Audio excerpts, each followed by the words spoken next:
Shumë mirënjohje për ardhjen sot, edhe pse është një ditë pushimi në këtë paradite, për të ndarë së bashku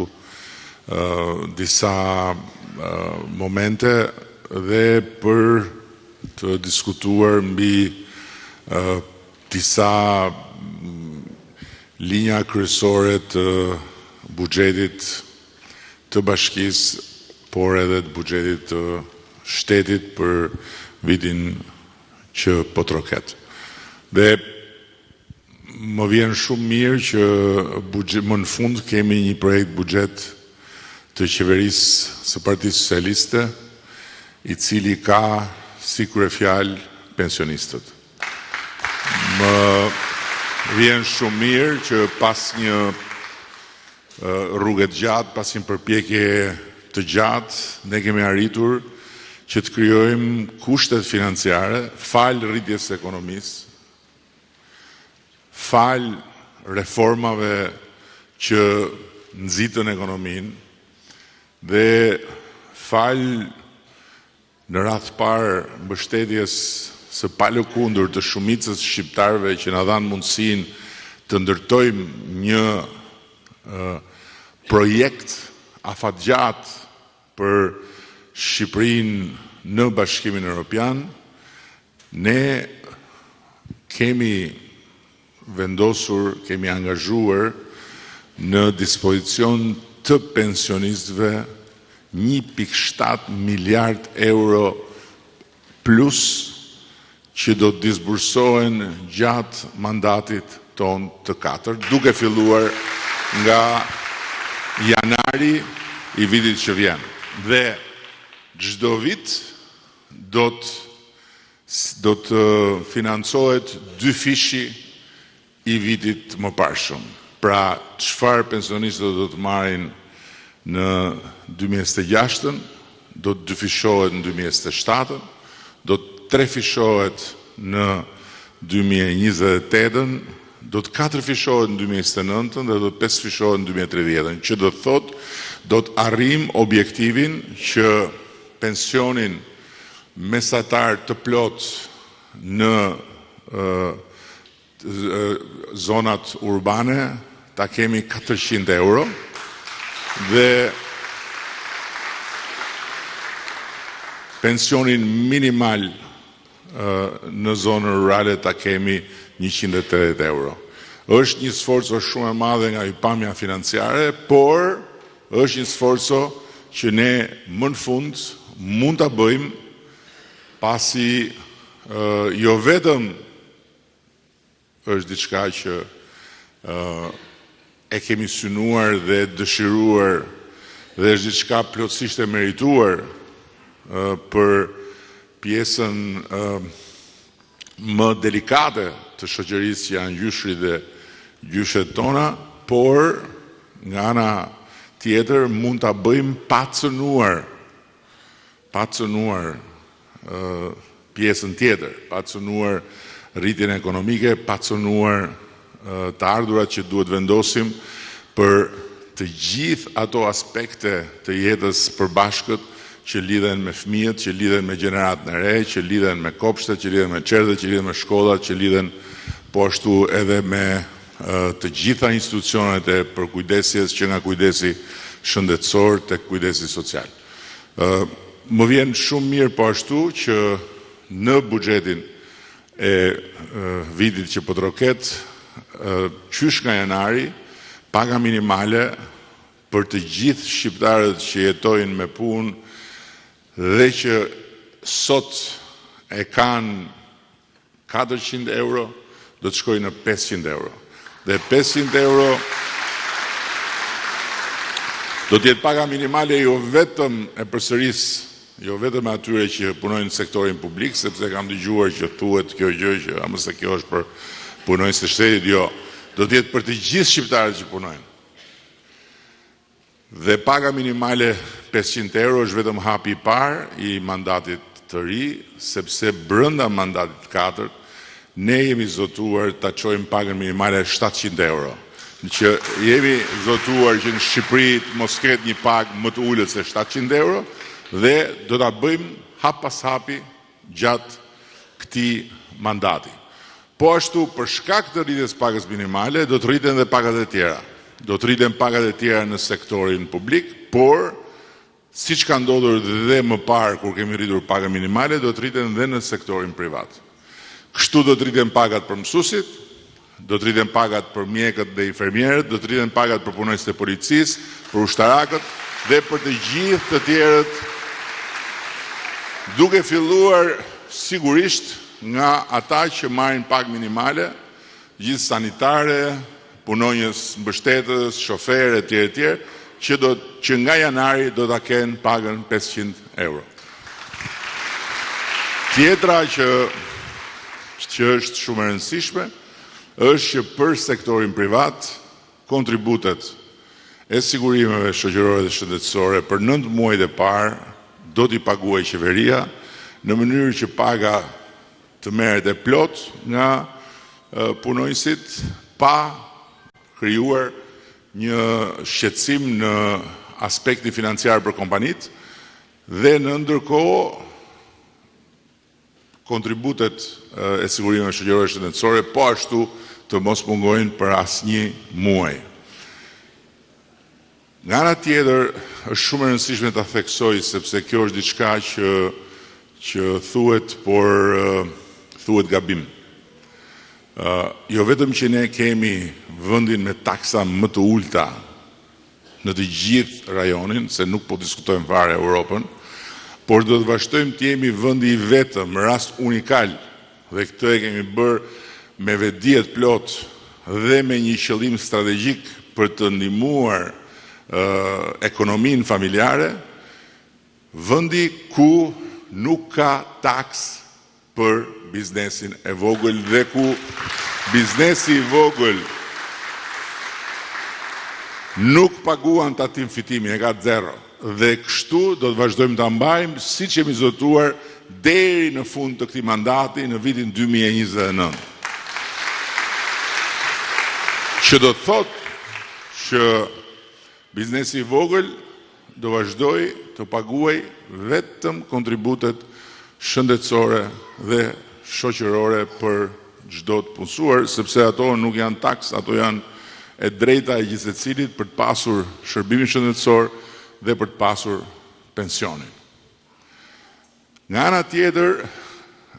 ne në këtë plan të ri për 2026 kemi futur edhe atë që e kemi shpjeguar gjatë fushatës, paqen fiskale. Paqja fiskale është një marrëveshje me sipërmarrjen për të rënë dakord sipërmarrja me administratën tatimore për të paguar një shumë të dakordsuar tatimi duke rënë dakord për shifrën e rritjes së parashikuar të ardhurave të kompanisë. Kjo do të bëjë që kompanitë të paguajnë dhe të mos kenë kontrole, të mos kenë probleme me burokracinë dhe nga ana tjetër kjo do të bëjë që të ardhurat në buxhetin e shtetit të planifikohen dhe të realizohen pa shpenzuar energji të cilat pastaj shkojnë rëndom në dëm të kompanive për kontrole, për inspektime e kështu me radhë. Nga ana tjetër do japim mundësi kompanive që të rishikojnë bilancet e tyre dhe të korrigjojnë bilancet e 3 viteve të mëparshme, duke bërë që për çdo bilanc të korrigjuar me rritje, tatimi që ata do të paguajnë të jetë vetëm 5%. Edhe ky është një favor i rëndësishëm për sipërmarrjen që sigurisht do të përkthehet pastaj edhe në rritje të ardhurave, por edhe në përmirësim të situatës së atyre që punojnë në sektorin privat. Më tutje akoma duhet të them që në buxhetin e vitit 2026 rriten që të gjitha angazhimet e shtetit. Rriten investimet, rriten të gjitha ato shpenzime të solidaritetit shoqëror për pjesën që i takon kategorive më në nevojë, dhe ka dhe një komponent tjetër që më vjen shumë mirë që na u krijua edhe këtu mundësia që ta realizojmë, sepse kemi bërë shumë, vërtet shumë, për transformimin e infrastrukturës spitaleve dhe edhe për transformimin e infrastrukturës dhe të logjistikës së spitalit onkologjik. Por si që jemi gjithë të vetëdijshëm, për fat keq, jo vetëm në Shqipëri, por në të gjithë botën dhe prandaj edhe në Shqipëri, se s'ka Shqipëria në një arsye specifike, kemi një rritje të vazhdueshme të numrave të njerëzve që preken nga kanceri. Dhe kjo do të thotë një rritje vazhdueshme e barës për të kujdesur për më shumë njerëz. Ajo që ka ndodhur para disa kohësh në spitalin onkologjik mund të jetë harruar për shumë kënd, por nuk është harruar për ne, dhe problemi kryesor që pastaj shkakton edhe pasoja si ato që pam në atë ngjarje aq revoltuese në spitalin onkologjik, është se barnat për kurimin e kancerit janë shumë të kushtueshme. Dhe ndërkohë, ne shërbimin spitalor e ofrojmë falas për të gjithë. Që kjo gjë shpesh herë përqeshet dhe harrohet, por e ofrojmë falas për të gjithë. Dhe pavarësisht se janë të siguruar apo se janë të siguruar, njerëzit që trokasin në derën e spitalit marrin njësoj për kujdesje. Dhe duke qenë se barnat janë shumë të kushtueshme, duke qenë se numri i pacientëve nuk është i vogël, atëherë për vite na ka ndodhur që të mos jemi në gjendje të përgjigjemi nevojave. Dhe duke mos qenë në gjendje të përgjigjemi nevojave, pastaj krijohen ato situata të tjera. Në buxhetin e vitit që vjen, për herë të parë, kemi vendosur një fond të posaçëm për të mbuluar të gjithë nevojën për barnat e onkologjikut. Dhe kështu do të bëjmë të mundur që të gjithë ata që do të trokasin në derën e atij spitali për të luftuar për jetën e tyre, të mos ndjejnë mungesën e përkujdesit për shkak të mungesës barnave. Në ndërkohë që do të angazhohemi për të krijuar edhe në Shqipëri një institucion ekselence për luftën kundër kancerit, një institucion kombëtar të tumoreve, siç e kanë shumë vende të Europës, dhe kemi filluar punën edhe për këtë. Dhe paralelisht, ju e pat, ne ishim në Itali, kemi firmosur një sër marrëveshje shumë të rëndësishme në aspektin ekonomik dhe financiar me qeverinë italiane, dhe një nga pikat që kemi në marrëveshjen kuadër që unë firmosa së bashku me Qeverinë e Italisë, është bashkëpunimi strategjik edhe në funksion të shëndetit. Dhe kjo pikë i hap rrugë edhe partneriteti strategjik që kemi lançuar përpara, por që edhe ai u përfol si një shfaqje fushate, për të sjellë në QSUT si partner që do të marrë pjesë në të gjithë procesin e administrimit dhe në të gjithë procesin e shkëmbimeve të dijes dhe në procesin e vizitave të punës të mjekëve, spitalin San Rafaelet Milanos, që është një nga ekselencat e shëndetësisë europiane. Dhe kështu me planin që kemi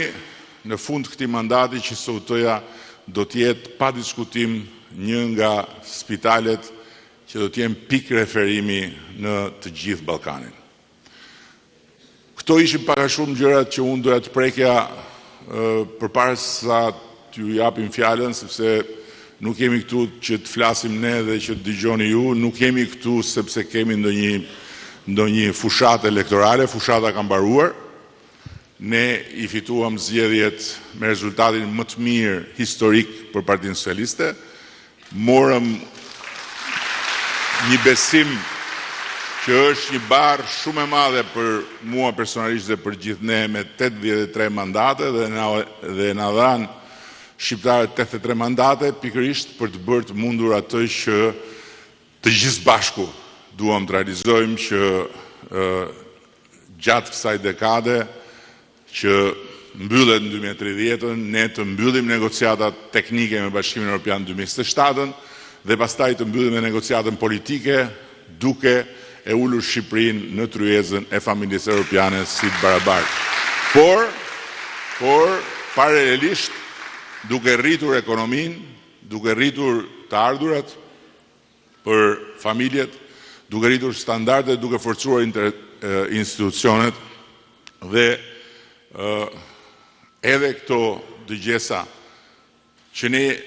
ju e dini shumë mirë, I kemi bërë një cikël të parë me njëherë mbas zgjedhjeve, ku kemi mbledhur rreth 2000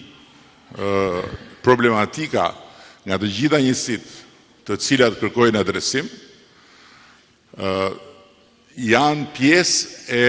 pikërisht kësaj rritjeje të barrës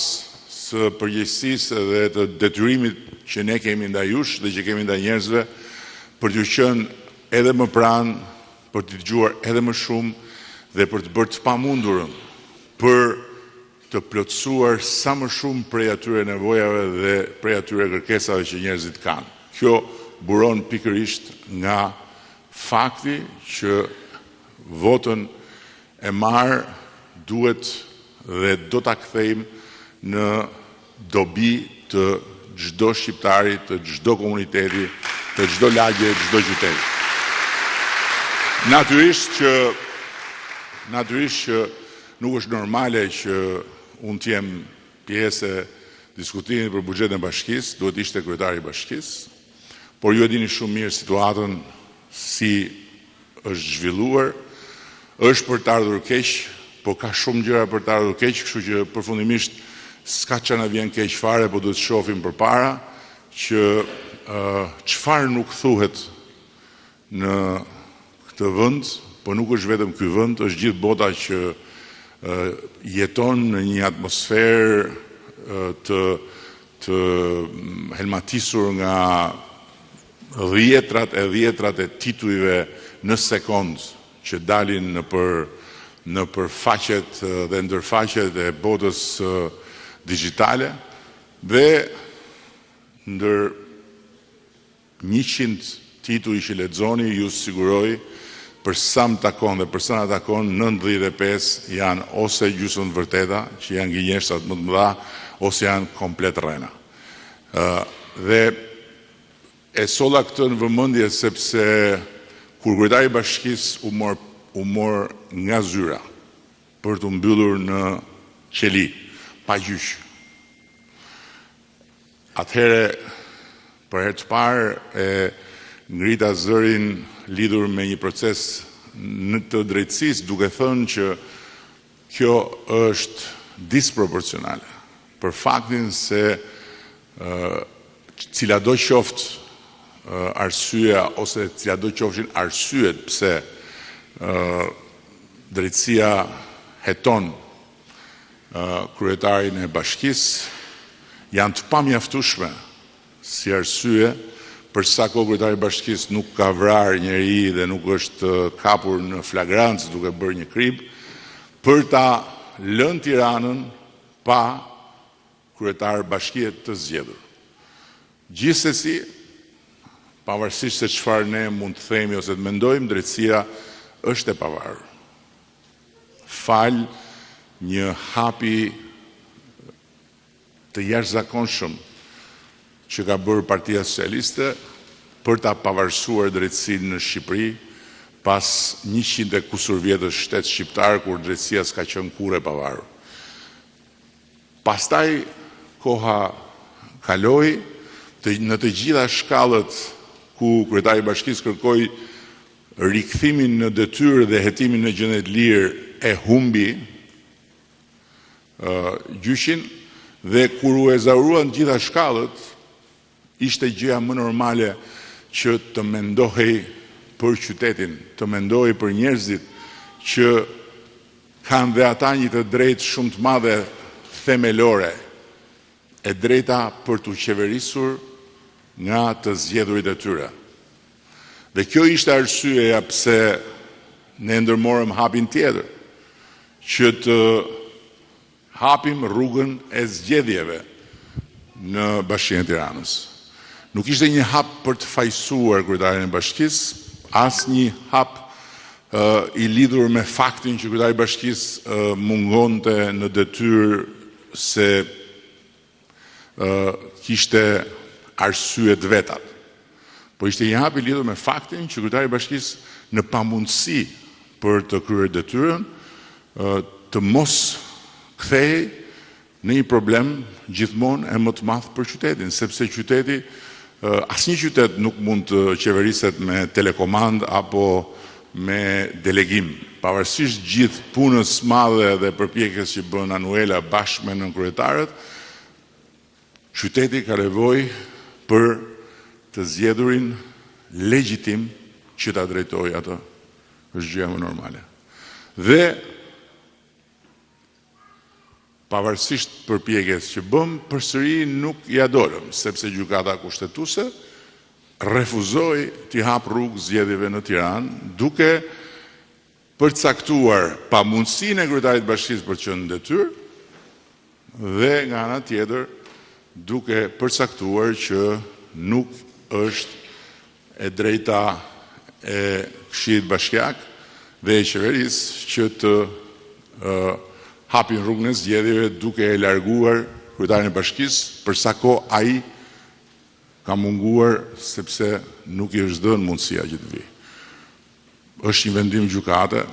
nuk diskutohet që ne respektojmë, madje unë nuk kam asnjë arsye të besoj që gjykata kushtetuese ka bërë politik në këtë rast. S'kam arsye ta besoj, kam arsye të besoj që gjykata kushtetuese ka menduar ndryshe. Por mendimi ndryshe i gjykatës kushtetuese të çon në konkluzionin që kur kryetari i bashkisë shkoi atje për të kërkuar të kthehet në zyrë, gjykata kushtetuese ta kthej në zyrë. Sepse vetë ka thënë që nuk mund bëhen zgjedhje në Tiranë sepse ai është i zgjedhuri. Atëherë duhet ta kthejnë në zyrë. Në mënyrë që të normalizohet një situatë që është një situatë çdo ditë dhe më e vështirë për kryeqytetin. Dhe këtë gjë po ja u them sepse duke ndjekur ecurinë e punëve në Tiranë për shkak të kësaj situate, e shoh që çdo ditë bëhet dhe më e vështirë. Nuk është normale. Por, thënë gjithë kjo, ne këtu jemi për të bërë më të mirën për qytetin.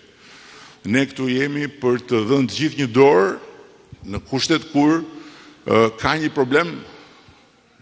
qyteti që është mungesa e personit që ka zgjedhur. Dhe prandaj jemi bërë gjithë bashkë për ta shtyrë përpara punën e Tiranës, sepse nga ana tjetër, pavarësisht se çfarë mendojnë njerëzit që jetojnë në këtë qytet, duan shërbimet. Duan rrugën, duan kopshin, duan çerdhen, duan pastrimin, duan të gjitha me radhë, gjë që ne duhet bëjmë çmos që t'i kenë. Dhe duke e vlerësuar maksimalisht rëndësinë e kësaj detyre, jemi edhe sot këtu së bashku me Ogertën, që ishte dhe mbetet kandidatja jonë për të drejtuar Tiranën kur të vinë zgjedhjet, së bashku me Delinën, që është Ministri i Ekonomisë dhe Inovacionit dhe që po ashtu ka barën e drejtimit politik të skuadrës së deputetëve apo të përfaqësuesve të Partisë Socialiste në këtë njësi dhe natyrisht bashku me ju. Kështu që fjalën e ka cili do dhe cila do që e dëshiron për të bërë pyetje dhe për të ngritur probleme. Ka një mikrofon që po. Atëherë, përshëndetje. Të lutem se është ai mbrapa që e ka marrë fjalën.